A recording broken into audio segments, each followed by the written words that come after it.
야, 너 지금부터 내가 하는 말 절대 아무데도 말하면 안 된다. 알았지? 그 철이 형 있잖아. 며칠 전에 죽은 형. 그 형 왜 죽었는지 알아? 사실 비밀이 있어. 몇 달 전에 철이 형이 지방 출장 다녀오다가 국도에서 고라니를 쳤거든?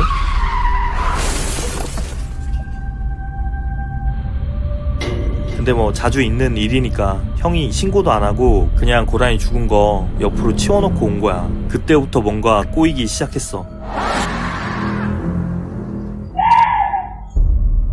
잠잘 때마다 자꾸 어디선가 고라니 울음소리가 들린다고 그러더라고. 아니, 형이 아파트에 살잖아. 주변에 산도 없는데 고라니 소리가 날 리가 없는데 자꾸 난다는 거야. 증상은 계속 심해졌어. 심지어 이제는 사람들 말소리까지 고라니 소리로 들린다고 하더라고. 철이씨? 예. 여기 커피가 그렇게 맛있대. 그래서 병원에 가봤대. 근데 뭐 이상이 없대. 왜 그런지 의사도 모르겠는 거야. 그래서 터덜터덜 집에 걸어가는데 어떤 여자가 형한테 와서 말을 거는 거야. 혹시 최근에 고라니 죽인 적 있어요? 그러면서 얘기를 하는데 최근에 철이 형한테 일어나는 일들을 전부 다 맞추는 거야. 그래서 그걸 어떻게 하냐고 물었더니 당신은 지금 고라니 저주에 걸렸어요. 살고 싶으면 저를 따라오세요. 그렇게 말하는데 뭐 어떻게 살아야지. 목숨이 걸렸는데. 그래서 뭐 어디 지하 계단으로 내려갔거든. 근데 거기에 말도 안 되게 어마어마한 성전이 나오는 거야. 그곳에는 심지어 사람들도 엄청 많이 모여 있었는데 다들 막 고라니 탈 같은 거 쓰고 기도를 올리고 있었어. 니란이라고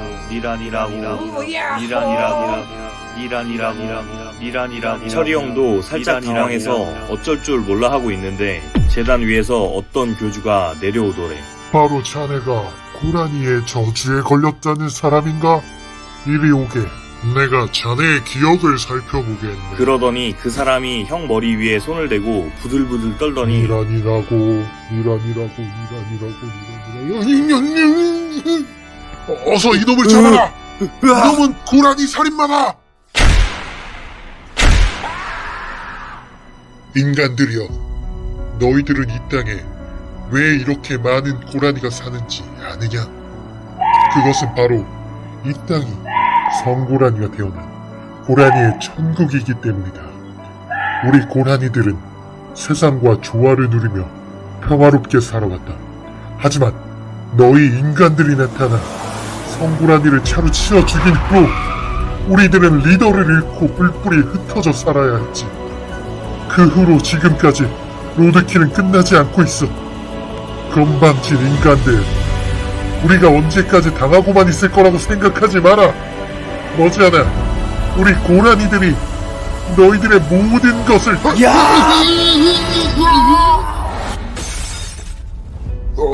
인간 주제, 아직 죽지 않았던 거냐? 고라니 새끼들! 너네 때문에 범퍼 수리비 얼마나 하는지 알아? 너네 다 뒤졌어! 대가리를 부셔주마! 야! 좋아, 끝을 보겠다 이것이. 고라니의 진짜 힘을 보여주지. 고라니 새끼들 씨를 말려주마! 야!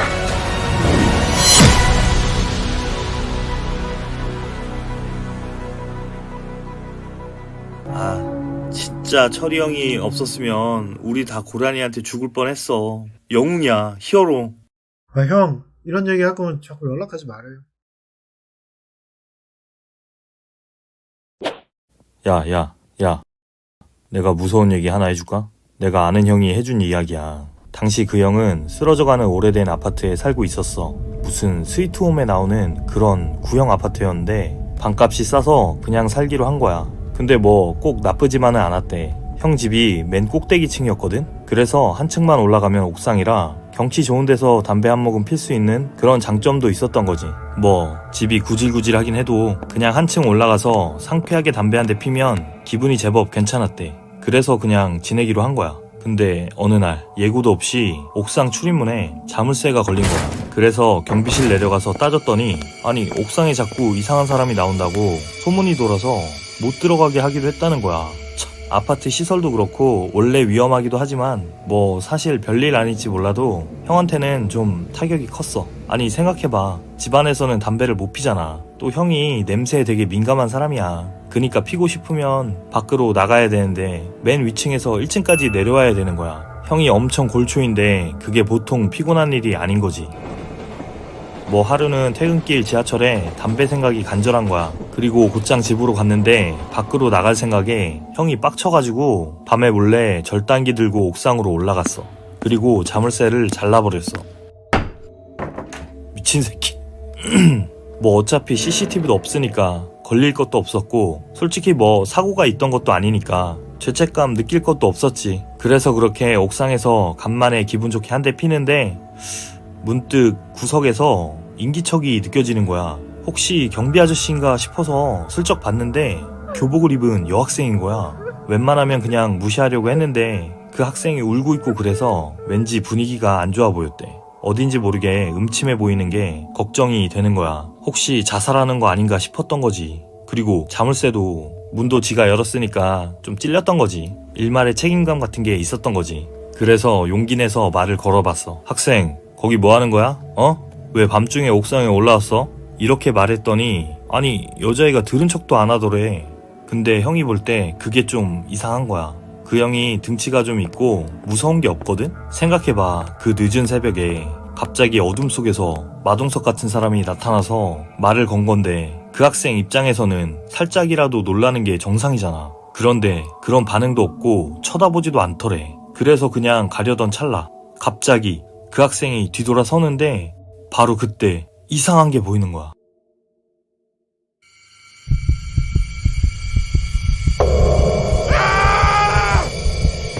저건 사람이 아니다 싶더래.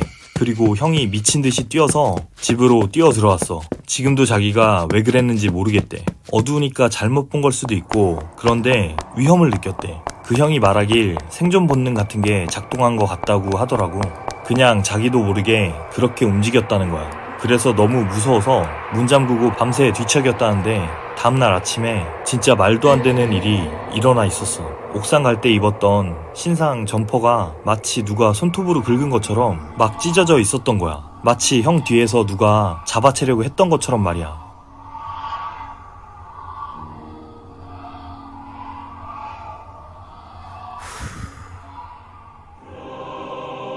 그 다음날 형 그날 하루 종일 아무것도 안 하고 멍하니 그 잠바만 내려다봤어. 그리고 밤이 되자 마치 뭔가에 홀린 것처럼 계단을 오르기 시작했어. 그리고 옥상문을 열었더니 어젯밤에 봤던 그 여고생이 그 형을 보면서 웃고 있었대. 아저씨 또 야 왔네? 씨발 돌았냐? 너 나 알아? 이게 뭔 개짓거리야. 이 옷이 얼마짜리인 줄 알아? 개새끼가. 너 나 알아? 알지도 못하는데 왜 남의 옷을 개 뜯어놓고 지랄이야. 너 귀신이야? 나 이 아파트 입주인이야.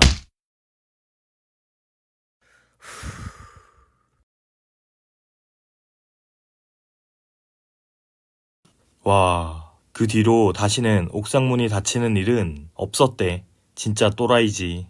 역시 남자는 힘이야. 야, 너 애들이 그러던데 고양이 고르고 있다며? 진짜야? 미쳤어? 너 고양이가 얼마나 무서운지 몰라서 그래? 너 태식이 알지? 그 태식이가 요새 안 보이는 거 알지? 잘 들어. 한 6개월 전인가? 태식이가 그때 교대 근무 끝나고 집에 가다가 골목에서 고양이 소리를 들은 거야. 그래서 뭔가 하고 가봤더니 아니 글쎄 누가 박스에다가 새끼 고양이를 버리고 간 거야. 근데 또 태식이가 정이 얼마나 많냐. 개 성격에 그냥 못 지나가지. 고양이가 바들바들 떨고 있어서 너무 안쓰러워서 들어 올렸는데 뭐 이상한 쪽지 하나가 떨어지더래. 주워서 보니까 뭐라나? 밤 12시 이후에는 절대 먹이를 주지 마시오. 아무튼 우선 고양이 상태를 봤어. 근데 얘가 너무 비실비실해가지고 계속 바들바들 떨길래 동물병원 가서 뭐 주사도 놓고 약도 주고 그랬거든? 근데 의사가 그런 거야. 애가 너무 약해서 이런 상태면 오래 못 살 거라고. 그니까 식욕이 돌면 무조건 많이 먹이라고. 의사가 그렇게 얘기하는데 그 쪽지 내용이 생각이나 나겠어? 밤 12시고 나발이고 그냥 잡히는 대로 먹였대. 고양이 새끼도 주니까 다 처먹었고. 그러면 안 됐거든? 하지 말라는 데에는 다 이유가 있는 건데 그 고양이 새끼가 보통 고양이가 아니었던 거야. 그렇게 한 달 정도 지났나? 그 고양이의 진짜 정체가 드러났어. 그건 바로 돼지 고양이였어. 그러니까 전 주인이 12시 이후에 먹이지 말라고 쪽지까지 붙여놨지. 아무튼 그때부터 태식이가 지옥에 떨어졌어. 아침부터 고양이가 그 덩치로 위에 올라가서 꾹꾹이 하지. 또 컴퓨터 하면 옆에 와서 쳐다보지. 그게 끝이 아니야. 잠깐이라도 고양이한테 관심을 안 주잖아? 그럼 그날은 집이 대박살 나는 거야. 고양이가 잡히는 대로 다 집어 던진대. 태식이가 되게 건강했잖아? 근데 그때부터 환자처럼 골골대더라고. 아니 뭐 어떡해? 집안에 악마가 들어와 있는데 생활이 되겠어? 그러다가 이대로 못 살겠다 싶어서 해결책을 하나 찾아냈어. 솔직히 아이디어는 좋았어. 악마는 악마로 잡겠다 이거야. 그래서 태식이가 비글 한 마리를 입양한 거야. 그것도 유기견 출신으로 스트리트 파이터를 데리고 온 거야. 그렇게 데리고 와서 집에 딱 풀어놓으니까 고양이 새끼가 말이 없더래. 딱 알아본 거지. 보통 상대가 아니라는 걸. 그래서 비글이랑 탐색전 하다가 비글이 타이밍 잡고 딱 들어갔거든? 근데 양양펀치 한 방에 뻗더니 이 개새끼가 고양이 밑으로 들어간 거야. 이 고양이가 진짜 악마인 거지. 상황이 그쯤 되니까 태식이가 살짝 이성을 잃었어. 아니 생각해봐. 아무리 그래도 자기가 인간인데 개랑 고양이 눈치 보고 살 거 생각하니까 못 참겠는 거지. 그래가지고 술을 나발로 불고는 집에 들어가서 근데 이게 무슨 소리야? 나다 이 고양이 새끼야. 태식이 꼭 그렇게 다 가져가야만 속이 후련했냐? 고양이 새끼 새끼들아, 오태식이 슬퍼서 어쩌냐? 내가 더 슬프게 해줄게. 비글은 형 나가 뒤지기 싫으면. 고맙다. 지금부터 내가 벌을 줄 테니까 알게 받아라. 간다! 야! 아, 그때 잘 싸웠으면 태식이 지금 그렇게 안 됐을 텐데. 그때 완전 처발려가지고 지금은 고양이 집사 계약 맺고 밖에도 못 나와. 아까 전화해보니까 고양이 산책하고 밥 주고 있대. 알았어? 고양이는 악마 그 자체야. 그러니까 다시 생각해. 제가 몇 달 전 노량진에서 겪었던 실화입니다. 이 이야기에는 단 한 줄의 거짓도 없음을 사전에 밝힙니다. 당시 저는 공무원이 되어 시골에 계신 부모님을 호강시켜드리고자 하는 꿈을 안고 노량진에 입성해 공부에 매진했습니다. 주머니 사정이 넉넉치 않아 싸구려 독서실에 장기간 머물렀는데 그곳에서는 정체를 알 수 없는 쾌쾌한 냄새가 났죠. 그 때문에 학생들이 참 많이 퇴실했지만 저는 남다른 집념으로 콧구멍을 막아가며 하루하루 최선을 다하고 있었습니다. 그러던 어느 날 믿지 못할 일이 일어나고 말았습니다. 같은 라인에 앉아 공부를 하던 어여쁜 여학생이 저한테 커피를 한잔 하자는 수줍은 쪽지를 내미더군요. 그 학생을 따라 휴게실로 내려가면서 정말 수많은 생각에 정신이 아찔했습니다. 하지만 저의 성공을 바라시는 시골집 어머님을 생각하면 고작 그런 일 때문에 흔들릴 수는 없었죠. 저는 그녀가 입을 열기도 전에 거절부터 했습니다. 그러자 당황한 그녀가 이런 말을 하더군요. 독서실 끝자리 돼지가 절 죽이려고 해요. 제발 도와주세요. 아니 이게 무슨 말인가? 당황해하는 저를 앞둔 채 그녀는 끔찍한 이야기를 이어나갔습니다. 그 돼지가 자꾸 냄새가 난다면서 여학생한테 분무기로 식초를 뿌려댄다는 것이었죠. 저는 참을 수 없었습니다. 항상 약자를 보호하라는 아버님의 가르침을 떠올리며 성큼성큼 돼지의 자리로 향했죠. 그리고 사실관계를 확인하려 놈의 멱살을 잡았을 때 아니 청결. 그 자식이 제 몸에 식초 분무기를 분사하더군요. 저는 생명의 위협을 느끼며 돼지를 경찰에 신고했고 그렇게 독서실의 평화를 되찾았습니다. 하지만 그녀는 그 자리에 주저앉아 닭똥 같은 눈물을 흘리기 시작했습니다. 어쩔 수 없이 그 여학생을 집에 데려다주고 돌아서던 그 순간 저기요, 제가 너무 무서워서 그래요. 같이 하룻밤만 있어주세요. 부탁이에요. 차마 그녀의 간곡한 부탁을 모른 척할 수 없었습니다. 하지만 그렇다고 해서 나쁜 마음이 있었던 건 아닙니다. 저는 그녀의 침대 옆 바닥에 누워 눈을 감고 그날 공부했던 내용들을 머릿속으로 복습했습니다. 그 정도로 저는 성취 욕구가 강한 사람이니까요. 그러다 문득 잠이 들고 말았는데 늦은 새벽에 화들짝 놀라 자리에서 일어날 수밖에 없었습니다. 그 독서실에서 맡았던 돼지의 냄새가 어디선가 스물스물 기어올라 제 코를 간지럽히고 있었던 것이죠. 저는 순간적으로 이성적인 판단을 했습니다. 그 돼지가 복수심에 불타 여학생의 뒤를 밟은 것이었죠. 저는 곧바로 형광등을 켰습니다. 하지만 놀랍게도 거기엔 돼지가 없었습니다. 그 냄새는 돼지의 것이 아니었습니다. 바로 그 여자의 것이었죠. 인간의 허물을 벗고 진짜 모습을 드러낸 그녀는 쥐인간이었습니다. 이런 들켰군. 내가 인간의 모습을 유지하려면 손톱이 필요해. 손톱을 내놔. 손톱. 그 쥐새끼는 제가 당황하는 틈을 타 마운트를 시도했습니다. 저는 꼼짝없이 기술에 걸려 중화등을 마주했습니다. 아, 이것이 나의 마지막 순간일까? 내 인생은 여기까지란 말인가? 모든 걸 포기하려던 그 순간 때마침 제 옆에 있던 철바다가 보였습니다. 잠시 후 제 신고를 받고 출동한 경찰이 주인공을 체포했고 저는 안전하게 그곳을 빠져나올 수 있었습니다. 하지만 그날의 충격으로 집중력을 잃었고 그렇게 시험에 떨어진 채 고향집으로 내려올 수밖에 없었죠. 그래도 후회는 없습니다. 가장 중요한 것이 무엇인지 알았으니까요. 그날 저의 목숨을 구해줬던 바로 그 철바다, 저의 삶을 지켜주었던 철강, 그 철강 사업에 뛰어들 수 있다면 정말 목숨 바쳐 일할 수 있습니다. 그러니 절 뽑아주십시오. 정말 열심히 일하겠습니다. 여기가 주야간 2교대고 휴일은 한 달에 한 번, 초봉이 1,800인데 도망가는 놈들이 너무 많아서 첫 달에는 월급이 없어. 어떻게 뭐 그래도 하셨어요? 네, 최선을 다하겠습니다. 야, 합격!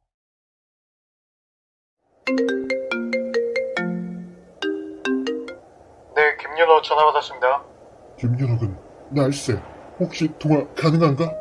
남 박사님?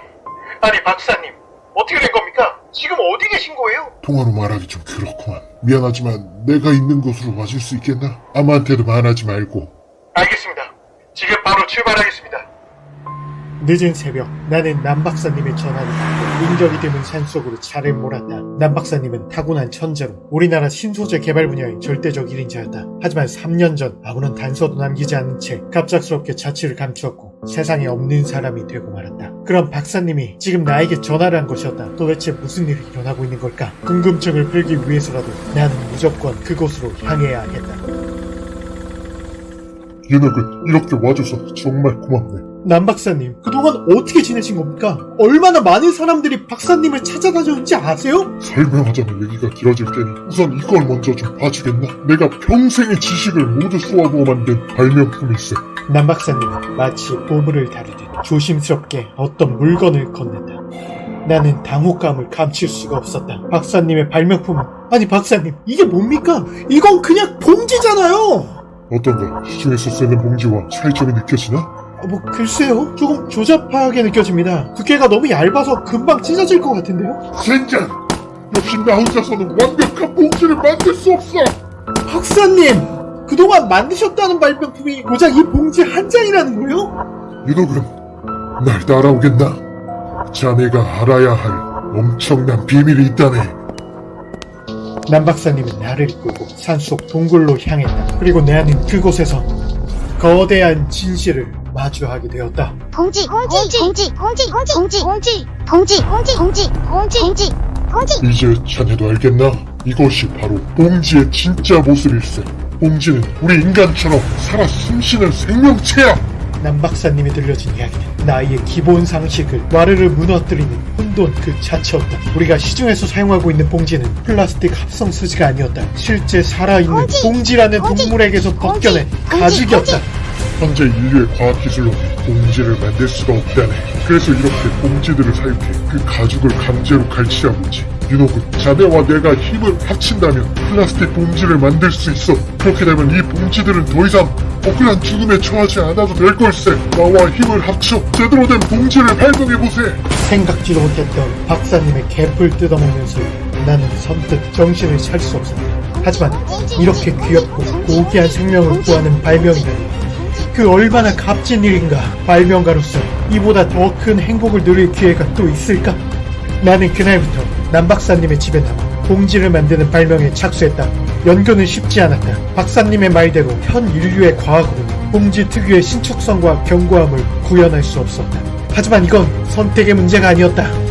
어떻게든 완성해야 한다. 봉지를 구해야 한다. 그들에게 자유를 선사해야 한다. 공지. 봉지협회 회장님, 저 남박사입니다.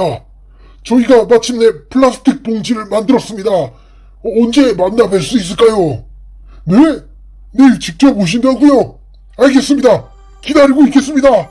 우리는 2년 만에 완벽한 봉지를 만들어냈다. 박사님과 내 안에 성취감에 들떠 밤새 축배를 들었고, 그런 우리의 마음을 아는 봉지들도 함께 춤을 추었다. 이렇듯 세상은 과학으로 인해 더 나은 곳으로 발전해간다. 우리 인류는 이제 인간의 행복뿐만 아니라 다른 생명체의 복지까지 짊어지는 더 아름다운 존재로 진화해간다. 내가 과학자라는 사실은 너무나도 자랑스럽다.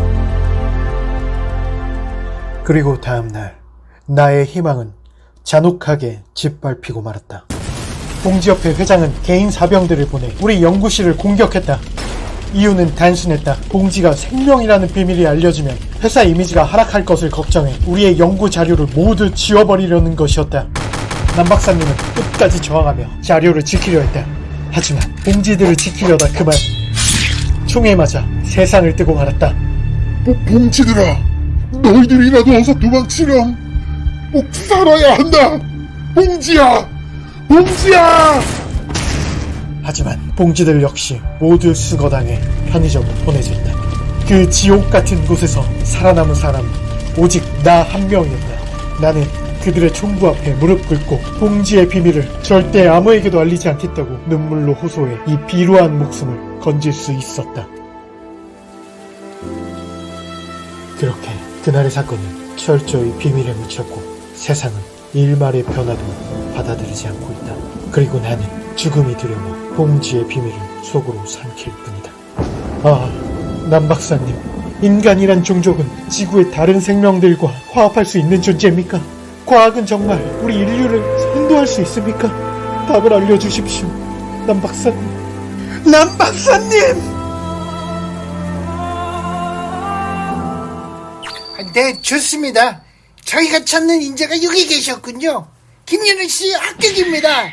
내일부터 정식 삼성맨으로 출근하시면 됩니다. 씨발! 내가 해냈다! 이 새끼들아!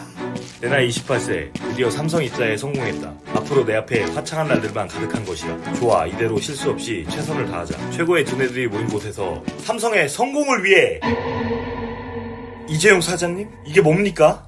자, 이거 받으세요. 윤우 씨가 앞으로 할 일인데, 이 외계인을 고문해서 선진 기술을 뽑아내시는 거예요. 외계인이요? 아니 왜요?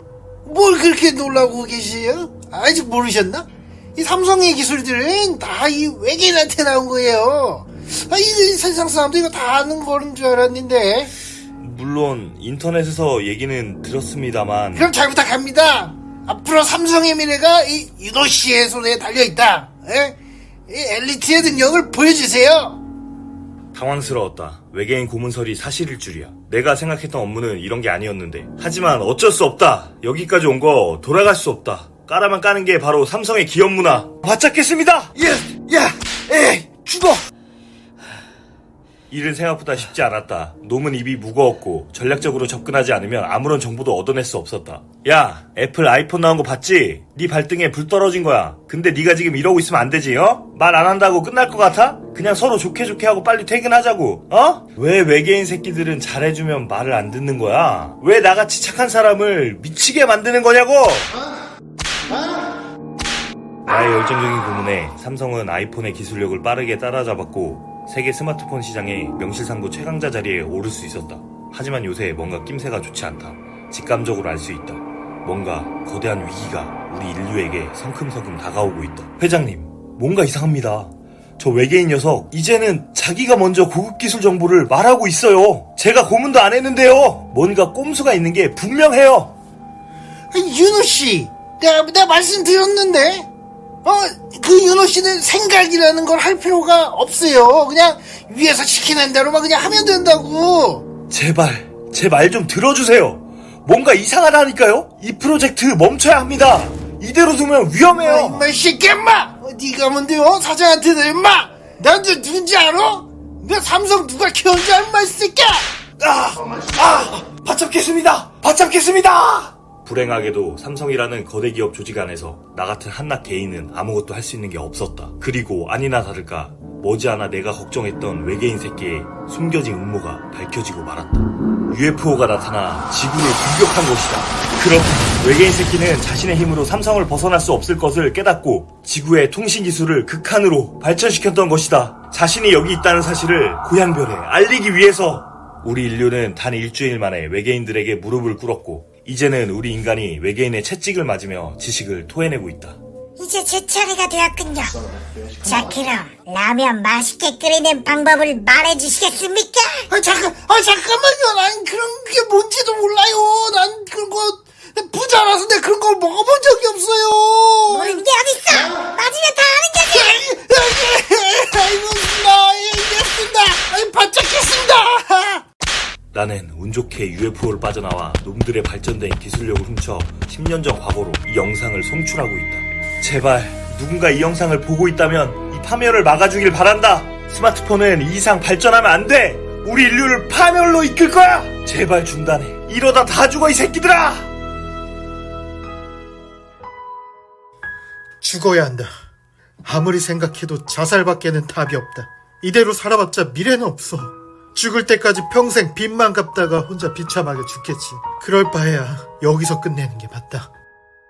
작년 나는 아는 동업자와 함께 대형 카페를 오픈했다. 무모한 도전이었지만 동업자의 지원 사격에 기대 인생을 걸고 모험을 강행했다. 결과는 참담했다. 나는 뭔가 잘못됐다는 걸 깨달았지만 그때는 벌써 늦은 후였다.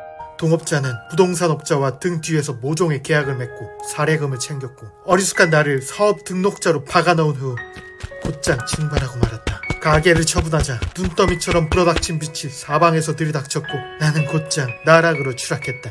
이제 더는 어쩔 수 없다. 내게 남아있는 유일한 탈출구는 리셋뿐이야. 장소는 미리 선정해두었다. 사람이 다니지 않는 한적한 시골의 고가도로 풍경이 아름다운 곳이다. 이런 곳에서 죽는다면 더 나은 삶으로 태어날 수 있겠지. 후회만 남은 삶, 조용히 사라지자.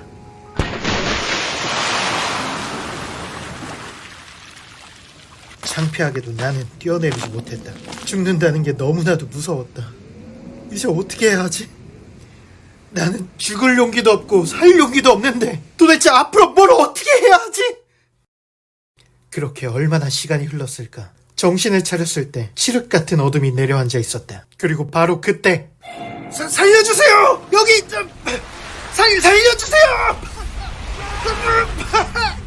어둠 속에서 누군가 부적대는 소리가 들려왔다. 제발 살려주세요. 잠깐만요. 여보세요. 거기 119죠? 지금 여기 사람이 빠진 것 같아서요. 네, 얼마나 걸리죠? 10분이요? 알겠습니다. 빨리 서둘러 와주세요. 살려주세요. 제발 조금만 버텨요. 지금 구조대가 오고 있으니까 좀 살려. 어두워서 거리가 확인되지 않는다. 하지만 그렇게 먼 것 같진 않는데 어떡하지? 10분이나 기다릴 수 없어. 이대로 좀 저 사람 죽을 거야. 젠장 나도 모르겠다. 야! 거기 잠깐만 기다리세요. 내가 지금 가고 있으니까 조금만 참아요. 이제 됐어요. 나오세요. 이제 살았어요. 빨리요. 나는 혼신의 힘을 다해 남자를 물 밖으로 끌어올렸다. 호흡은 약하지만 다행히 아직 죽진 않은 것 같다. 나는 필사적으로 CPR을 하며 그 사람의 심장을 마사지했다. 제발 힘내세요. 조금만 참으면 구급대가 도착할 거예요. 그러니까 조금만. 아니, 그 순간 나는 온몸에 전율이 돋는 것을 느꼈다. 단순히 외모가 닮은 정도가 아니었다. 그 사람은 바로 나 자신이었다. 여기 신고자 계십니까? 전화하신 분 계세요? 네, 여기에요. 이쪽입니다. 어서 서둘러요. 빨리 와주세요. 여기에요. 그 뒤의 기억은 명확하지 않다. 눈을 떴을 때 나는 응급실에 누워 치료를 받고 있었다. 다행입니다. 조금만 더 늦었으면 큰일 날 뻔했어요. 아주 중요한 부위를 다칠 뻔했습니다. 다행이에요. 그날 밤 나는 다리 위에서 뛰어내려 투신 자살을 시도했다고 한다. 그게 무슨 말이지? 나는 분명히 그때 다리에서 내려왔는데. 하지만 내 기억이 잘못된 건 아니었다. 119 기록을 확인했더니 그날 신고 접수 번호는 내 번호가 확실했다. 구조 요원들 역시 현장에서 자기들을 부르는 다급한 목소리를 들었다고 한다. 그 후 벌써 3개월이 흘렀다. 나는 현재 공장에서 3교대로 뛰며 꾸준히 빚을 갚아가고 있다. 이 끔찍한 삶이 날 어디로 이끌어갈지 모르지만 그래도 끝까지 가보고 싶다. 다른 누구도 아닌 내 손으로 직접 구한 삶이니 포기하고 싶지 않다. 당시 나는 대학을 졸업한 후 학자금 대출을 갚기 위해 지방에서 공장을 다니고 있었다. 월급은 제법 쏠쏠했지만 그만큼 업무는 고되고 힘들었다. 아니 김윤호씨 뭐하는 거야 임마 새끼야! 내가 왜 4년제 나온 사람 안 뽑는지 알아? 공부머리랑 일머리가 달라서 그래요. 토익 800 나오면 뭐해? 일을 이따구로 하는데 그게 뭔 필요가 있어? 특히 그 중에서도 가장 힘든 건 사장의 지랄이었다. 그 자식은 어떻게든 꼬투리를 잡아 직원들에게 폭언을 일삼았는데 약자들 앞에서 권위를 앞세우며 자신의 존재감을 확인하는 전형적인 쓰레기 중 쓰레기였다. 윤호야 힘들지? 그러지 말고 형들 따라와. 같이 스트레스 풀러가자.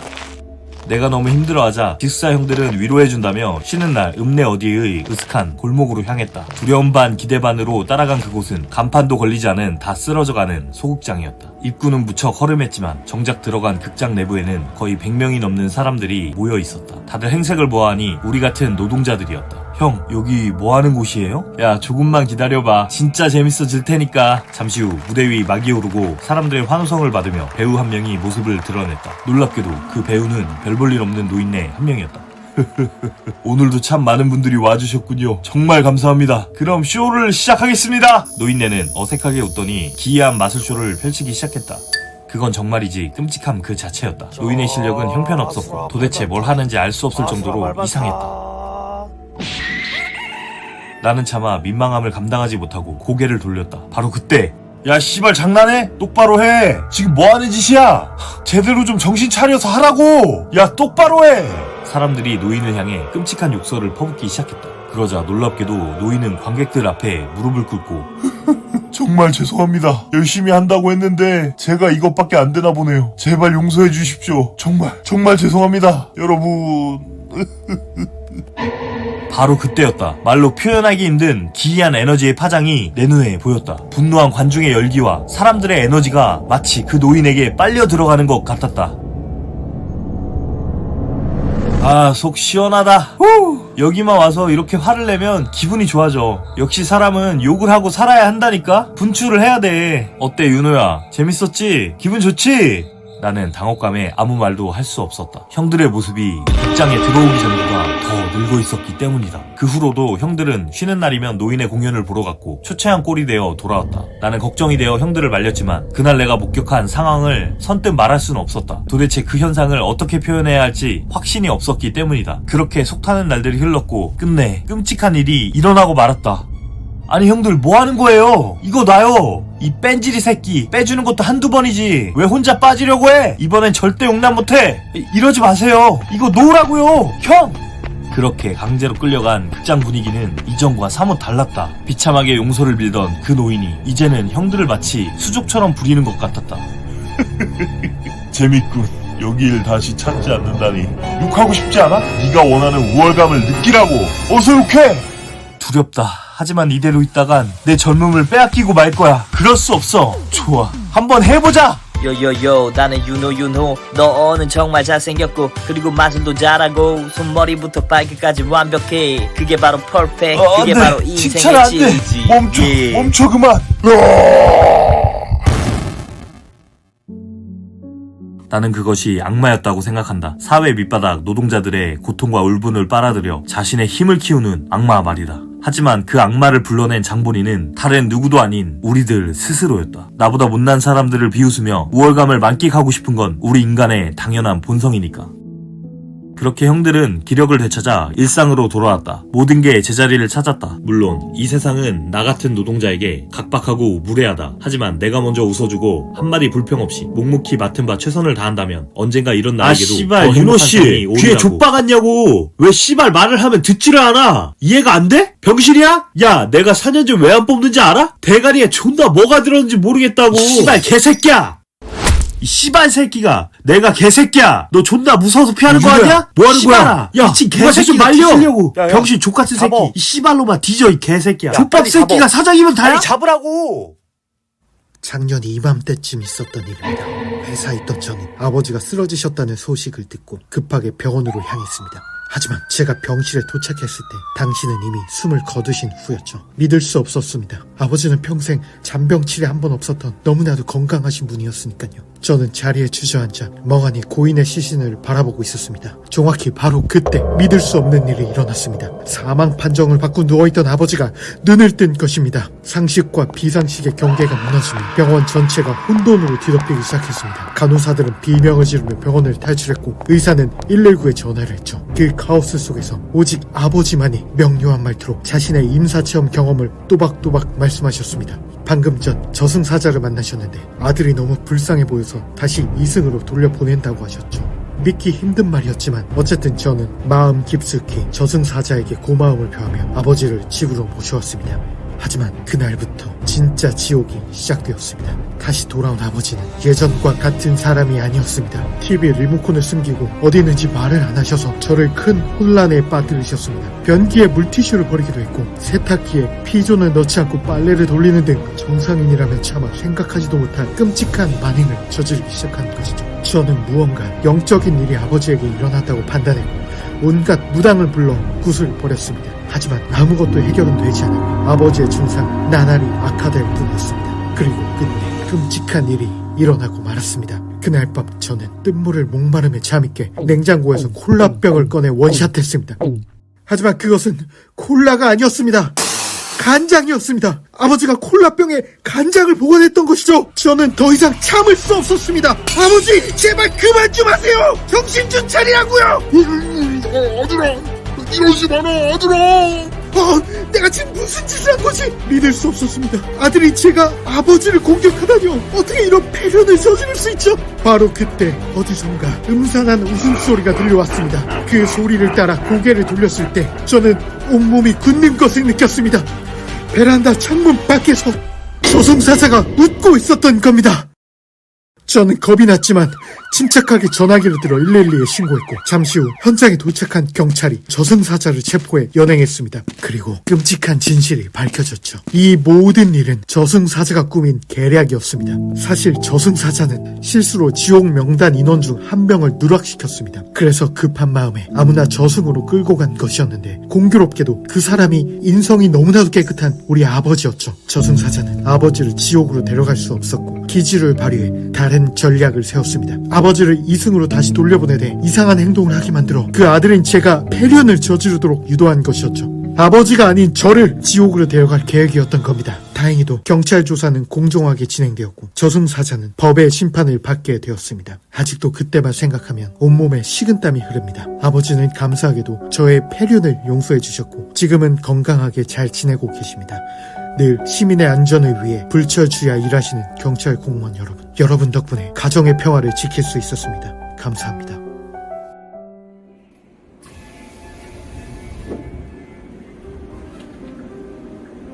나에게는 남들에게 없는 특별한 능력이 있다. 바로 사람의 죽음을 예견하는 능력이다. 이마에 낙인이 찍힌 사람들은 예외 없이 일주일 안에 죽음을 맞이한다. 그리고 그게 살인사건인 경우 살인자의 이름까지 보인다.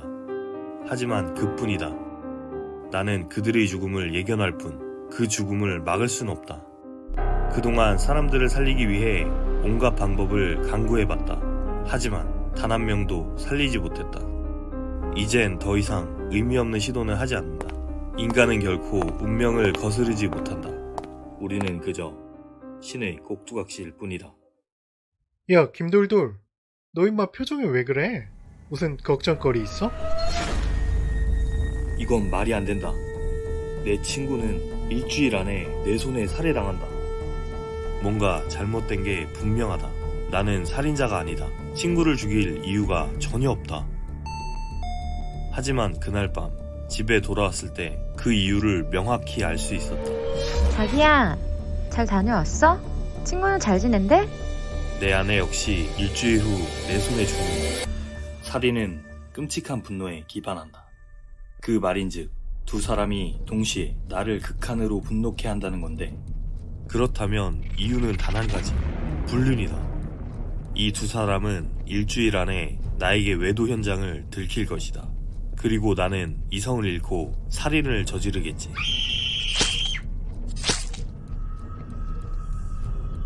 그것이 내 운명의 시나리오인 것이다.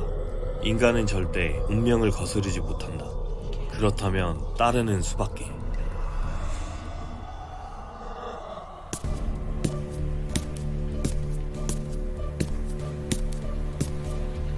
참, 이런 곳은 어떻게 알고 오셨대?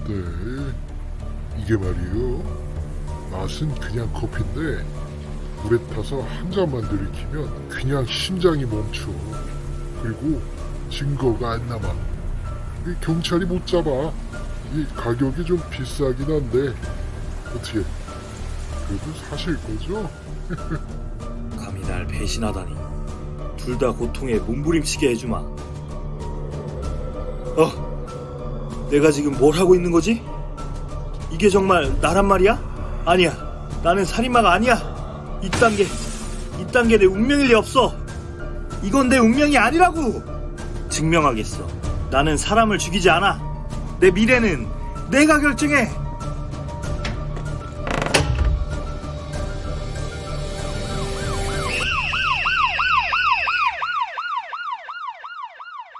신의 장난감으로 조종당하느니 죽음을 선택하겠다.